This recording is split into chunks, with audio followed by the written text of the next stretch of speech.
In the last video, we destroyed the Rank Your Brain easy mode using Python code. So in this video, we're going to attempt the other modes. So let's see what this expert mode looks like. As you can see, sometimes you have a number on the left and the right side of the answer box. So we have these two tags we have to look at, before answer and after answer.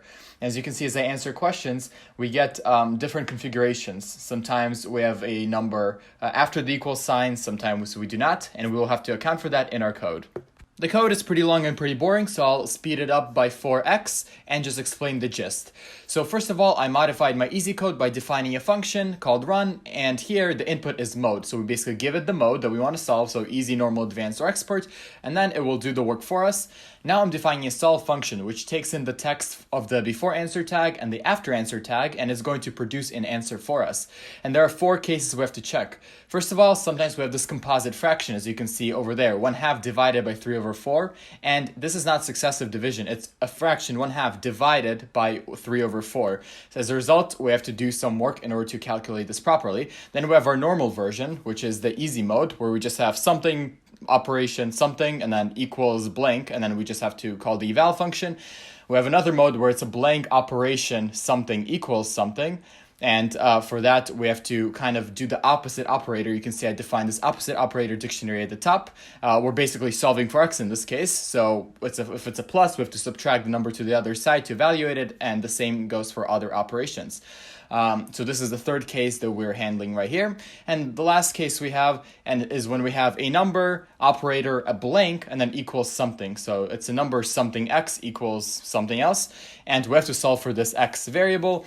And here it's also pretty intuitive. We just have to check for every operator that exists and do the correct work.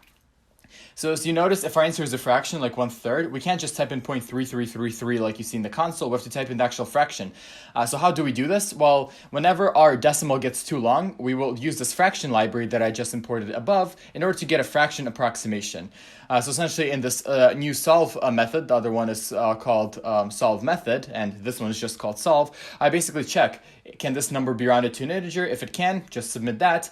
Otherwise, if it's very long, has too many decimal places, we'll call this fraction command on, as you can see in the console, and it gives us an ugly answer usually, but if we do dot limit denominator, it'll give us a really nice fractional approximation, so we'll return that, and otherwise we'll return the original solution that we got. So I'll fix a few syntax errors here. Sometimes I missed parentheses, sometimes I misplaced them, and afterwards our code should be functional. Let's try this out. On the right, you will see the before tag, the after tag, as well as our answer.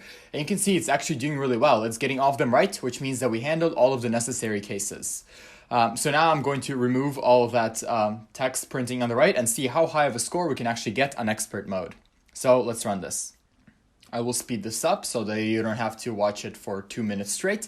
But as you can see by the score, we're getting a very high score, almost as high as we got for easy mode, but here it's typing more digits, so it makes sense it'll be a bit slower.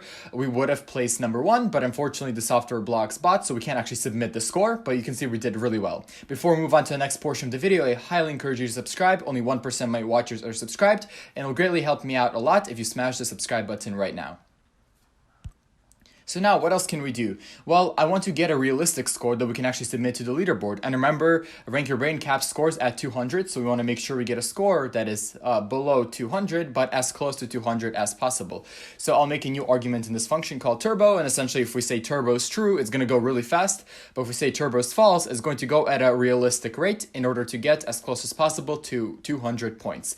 And in the last video, we figured out that a good interval for this is about 0.23. Again, maybe you have to adjust this depending on the mode you're doing, but we're going to try this out and see how we do. I'll also remove some of these comments because they're no longer necessary. Also, to make running the code easier, I'm going to add a little while loop here. So basically, only after we press the space bar, it's going to start executing the function. This allows me to open the window, allow cookies just to make sure everything looks nice on the screen. And for this, I'll have to import the keyboard library. But this is optional, and I'll leave it in the code for you to play around with later. So now let's try the normal mode, and again, I'll speed this up. But again, our goal is to get as close to 200 as possible. And what do we get here? 191, pretty good. It says the rank is 5, which just really makes sense. It looks like it should be 4. I'm going to submit my score.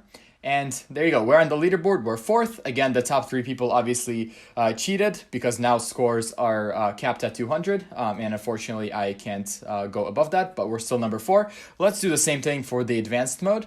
Again, let's get as close to 200 as possible. I'll click the spacebar, get this started, and speed the video up. Okay, 166. Maybe we could decrease the interval a little bit, but I think this is probably high enough. Yep, well, we're gonna get 3rd place here. We can only tie 2nd if we get 199, so I just won't worry about it and submit. And now the same for the expert mode. We got about 171, which would put us at 3rd place right here after we submit our score. So now let's go to the leaderboards and admire our work. This is the month of April, so we should show up as first on all the monthly leaderboards. So let's see here. Okay, monthly easy, we're number 1, T.Tribe. We got a score of 185. And of course, the all-time has those scores before they were banned, so it's hard to check, but here you go. You can see it's April 2021. So if you're checking this in April, you will see this. Then normal, again, we're number 1 here with 191. Same thing for advanced, we're number 1. And lastly, for expert, we are also number 1. So there you go. We dominated all the monthly leaderboards, and we would have done pretty well on the all-time leaderboards if we were allowed to exceed a score of 200. I'm going to make a few changes to the code to make it easier for you all to play around. The GitHub link will be in the description, and feel free to use this, but responsibly.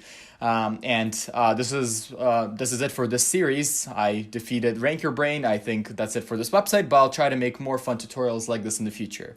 I highly encourage you to like this video and subscribe so that you see more of these fun bot videos. See you later.